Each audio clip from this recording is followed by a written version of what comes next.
Hey Tribosum, welcome to another English development video. I'm Lavanya Jayakumar from lavanyajayakumar.com. இன்னைக்கு நான் உங்களுக்கு ஒரு முக்கியமான கேள்வி ஆன்சர் பண்ண போறேன். என்கிட்ட அழுது ஆர்ப்பரிச்சு நீங்க போடுற அடிக்கடி எனக்கு வர கமெண்ட் என்ன அப்படின்னு பாத்தீங்கன்னா, லாவண்யா எனக்கு கிராமர் ஒண்ணுமே புரிய மாட்டேங்குது, நான் கிராமர் எப்படி கத்துக்கிறதுனே எனக்கு தெரிய மாட்டேங்குது, எனக்கு படிச்சாலும் புரியல, ரொம்ப நாளைக்கு என்னால ஞாபகம் வச்சுக்கவும் முடியல, நான் மறந்து போயிடுறேன், நான் என்ன பண்றது அப்படின்றது தான். இந்த வீடியோவை முழுக்க பாருங்க.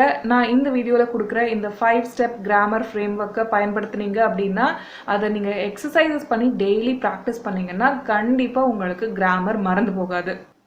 ஃபஸ்ட்டு நீங்கள் படிக்கிற ரூல், அதோட பர்பஸ் என்ன? டென்ஸ் படிக்கிறீங்க அப்படின்னா எதுக்கு படிக்கிறீங்க? எதுக்கு படிக்கிறோன்னே தெரியாமல் நம்ம படிச்சுட்டு இருப்போம்ல. டென்ஸ்னா என்ன? காலம் காட்டும் கருவி அப்படின்னு தமிழில் சொல்லுவாங்க. நம்மளுக்கு புரியாத லாங்குவேஜெல்லாம் நம்ம பயன்படுத்தக்கூடாது.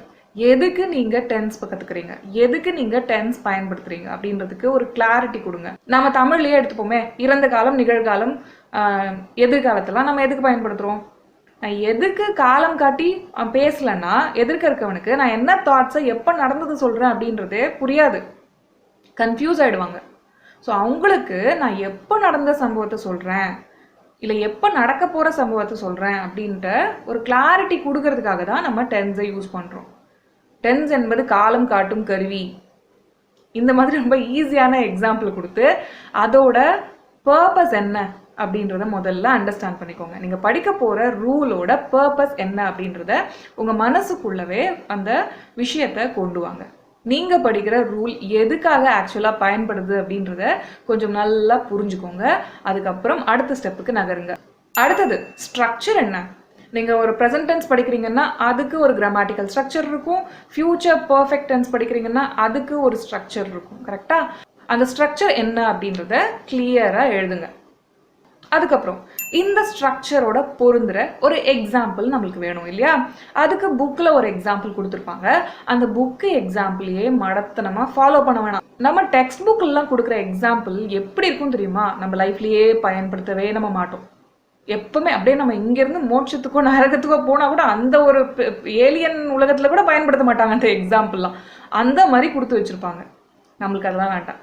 ரிலேட்டபிள் எக்ஸாம்பிள் ஒன்று, அந்த ஸ்ட்ரக்சருக்கு பொருந்துற மாதிரி, அந்த ரூல் நீங்கள் எந்த ஸ்ட்ரக்சரில் வருது அப்படின்றத நீங்கள் நோட் பண்ணி வச்சுருப்பீங்க. அதுக்கு பொருந்துற மாதிரி ஒரு ரிலேட்டபிள் எக்ஸாம்பிள், அதாவது நீங்கள் ஃபியூச்சர் பர்ஃபெக்ட் கண்டினியூஸ் டென்ஸே படிக்கிறீங்க அப்படின்னாலும் அந்த எக்ஸாம்பிளை உங்கள் ஃப்ரெண்டுக்கிட்டேயோ, மேக்ஸிமம் அந்த டென்ஸை அதிக அளவுக்கு நம்ம யூஸ் பண்ண மாட்டோம், நான் ஒரு எக்ஸாம்பிளுக்காக சொல்கிறேன். ஓகே, ப்ரெசன்ட் கண்டினியூஸோ இல்லை பாஸ்ட் கண்டினியூஸோ இல்லை ஃபியூச்சர் டென்ஸோ எடுத்துப்போமே, அந்த ஒரு டென்சஸில் நீங்கள் கொடுக்குற எக்ஸாம்பிள் நீங்கள் உங்களோட ஃப்ரெண்டுக்கிட்ட பயன்படுத்துகிற மாதிரி இருக்கணும். உங்கள் அப்பா கிட்ட பேசுகிற மாதிரியான எக்ஸாம்பிளாக இருக்கணும். இல்லை உங்களோட டீச்சர்கிட்ட கான்வர்சேஷன் பண்ணும்போது அந்த டிஸ்கஷனில் நீங்கள் பயன்படுத்தக்கூடிய ஒரு ரிலேட்டபிள் எக்ஸாம்பிளை யூஸ் பண்ணி தான் நீங்கள் அந்த எக்ஸாம்பிளை கட்டமைக்கணும். நம்ம டெக்ஸ்ட் புக் முறை ஏன் ஒர்க் அவுட் ஆகாது? அவங்க ஏலியன்ஸ்க்கு எக்ஸாம்பிள் எழுதிட்டு இருக்காங்க, அதனால தான். ஸோ நாம் இங்கே என்ன பண்ணுறோம்? ரிலேட்டபிள் எக்ஸாம்பிள்ஸை க்ரியேட் பண்ணுறோம். அது மூலமாக அந்த கிராமர் ரூலோட ஸ்ட்ரக்சரை நம்ம ஞாபகம் வச்சுக்கிறோம். அடுத்த ஸ்டெப் என்ன? Choose the example. ஒரு எக்ஸாம்பிள் எழுதுறீங்க, ஒரு ரிலேட்டபிள் எக்ஸாம்பிள், நீங்கள் நடைமுறைக்கு பயன்படுத்தக்கூடிய ஒரு எக்ஸாம்பிள் எழுதிட்டு அதை அந்த நாள் முழுக்க பயன்படுத்துங்க. உங்கள் ஃப்ரெண்டுக்கிட்ட அதே எக்ஸாம்பிளை பயன்படுத்துங்க, உங்கள் அப்பா கிட்ட பயன்படுத்துங்க, உங்கள் காலேஜில் பயன்படுத்துங்க, டீச்சர்கிட்ட பயன்படுத்துங்க, உங்கள் கலீக்ஸ் கூட பயன்படுத்துங்க. ஏதோ ஒரு விஷயத்தை பார்க்குறீங்க, உங்களுக்குள்ளவே பயன்படுத்துங்க. அது சொல்லி பாருங்கள். ஒரே ஒரு எக்ஸாம்பிள் தான், அதை பல செட்டிங்கில் சும்மாவே நீங்கள் ஒரு ஆப்பர்ச்சுனிட்டியை க்ரியேட் பண்ணிக்கிட்டு அதை சொல்லி பார்க்குறீங்க. நான் இங்கிலீஷ் மாஸ்டரி முழுக்கவே ஒரு கோட்டை அடிக்கடி ரிப்பீட் பண்ணியிருப்பேன். அது என்ன தெரியுமா? என்னோட தலை ப்ரூஸ்லி சொன்ன கோட் தான்.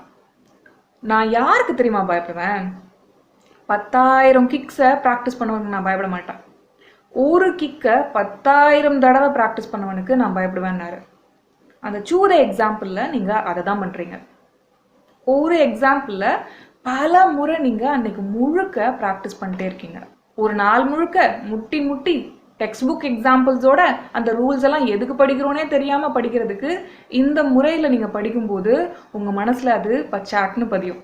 கடைசி ஸ்டெப் என்ன? நீங்கள் ஒரு புது ரூல், உங்களுக்கு அந்நியமான ஒரு மொழி, அதில் இருக்கிற ஒரு விதி, அதை ஞாபகம் வச்சுக்க ட்ரை பண்ணுறீங்க. அது உங்களோட ஷார்ட் டேர்ம் மெமரியில் தான் இருக்கும். ஷார்ட் டேர்ம் மெமரியை பற்றி பார்ப்போமா? இதுக்கு முன்னாடி நான் என்ன பாயிண்ட் சொன்னேன்? மறந்துருப்பீங்க. இதுக்கு முன்னாடி என்ன வேர்ட் சொன்னேன்? மறந்துருப்பீங்க. ஸோ உங்களோட நிறைய விஷயங்கள் எல்லாத்தையும் உங்கள் மூளை ஷார்ட் டேர்ம் மெமரிக்குள்ளே தான் போட்டு வச்சுருக்கோம்.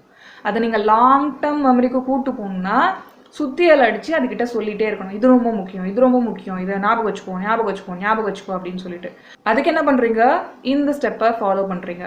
ஃபஸ்ட்டு ஒரு எக்ஸாம்பிளை வச்சு அந்த நாள் முழுக்க சொல்லிட்டே இருந்தீங்கல்ல, அதுக்கு அடுத்த நாள் என்ன பண்ணுங்க, ஒரு 5 எக்ஸாம்பிள் க்ரியேட் பண்ணி பல விதமான செட்டிங்கில் அதை உங்களுக்குள்ளவே சொல்லி சொல்லி சொல்லி பாருங்கள். அதுக்கப்புறம் ஒரு வாரம் கழித்து அதே ரூலில் இன்னொரு விதமான எக்ஸாம்பிள்ஸ், இன்னும் ஒரு 5 எக்ஸாம்பிள்ஸோ 10 எக்ஸாம்பிள்ஸோ எவ்வளோ உங்களுக்குள்ளே வர வைக்க முடியுமோ அதை எழுதி எழுதி எழுதி அதை சொல்லி சொல்லி சொல்லி அதை ப்ராக்டிஸ் பண்ணி பாருங்கள். நான் பக்காவாக கிராமட்டிக்கல் எரர்ஸ் இல்லாமல் சூப்பராக டாக்குமெண்ட் எழுதுறேன், எஸ்ஸேலாம் க்ரியேட் பண்ணுறேன், என்னோட வாயிலிருந்து ஒரு வார்த்தை வரமாட்டேங்குது லாவண்யா. ஏன்னா நீங்கள் ப்ராக்டிஸ் பண்ணல, மசில் மெமரியே உங்களுக்கு இல்லை. எப்படி வார்த்தை வரும்? உங்களுக்கு தேவை கண்டினியூஸ் ப்ராக்டிஸ். அதை நீங்கள் ஒரு சென்டென்ஸை கற்றுக்கும் போதே நீங்கள் பண்ணலாம்.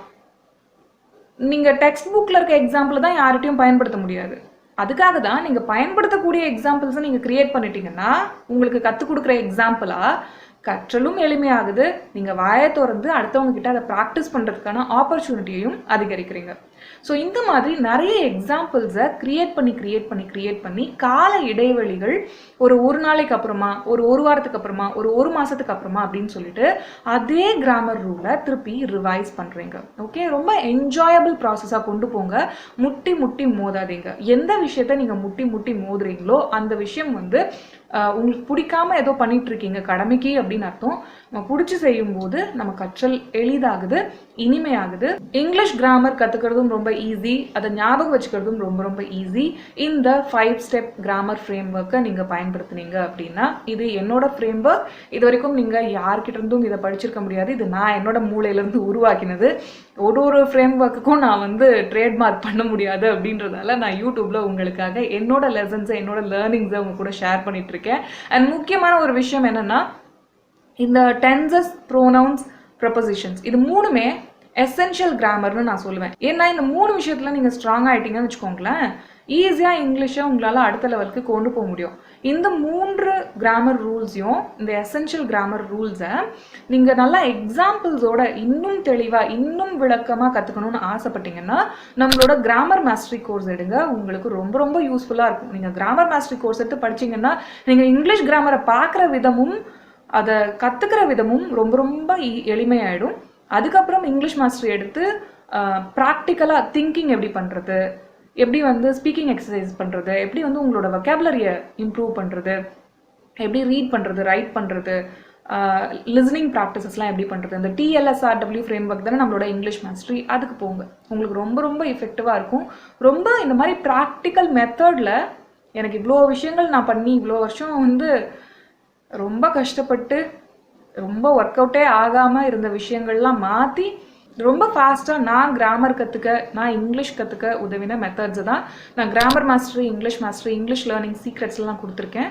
அதை பற்றி இன்னும் தெரிஞ்சுக்கணும்னு ஆசைப்பட்டீங்கன்னா நான் இங்கே பிளேலிஸ்ட்டை டிஸ்கிரிப்ஷன் பாக்ஸில் லிங்க் பண்ணுறேன்.